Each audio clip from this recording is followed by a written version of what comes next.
Balakən şəhərinin Tülü kəndində yol kənarında həyətyanı ev satışa çıxarılır.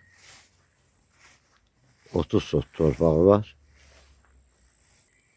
Həyətin girəcəyində sağ tərəfində gördüyünüz kimi çardaqlı və ön tərəfi iri navesti. Rusun damır turbalarından istifadə olunmuşdur. Stoykaları. Hal-hazırda bu hissədə cüzə baxılır. Qeyd etdiyim kimi 30 sot torpaq sahəsi var. Suyu artizan suyudur.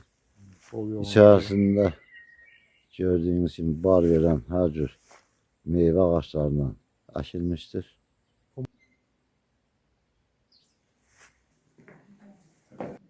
Torpaq səviyyəsindən 4 pilləkən hündürlüyə tikilmişdir.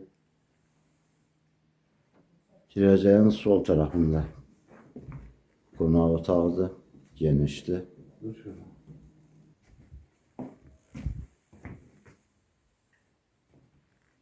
Bu da çox genişdir.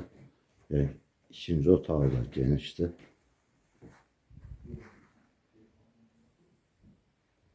Hal-hazırda o biri 2 otaq bağlıdır. Yəni 2 otağı gördünüz. Hal-hazırda bu qapı da bağlıdır. Bunun da içərisində mətbəxdir. Mətbəxdən sonra hamamıdır, ayaq yolusudur.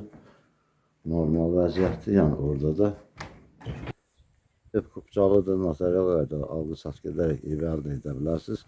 Qiyməti videonun altında qeyd olunacaqdır.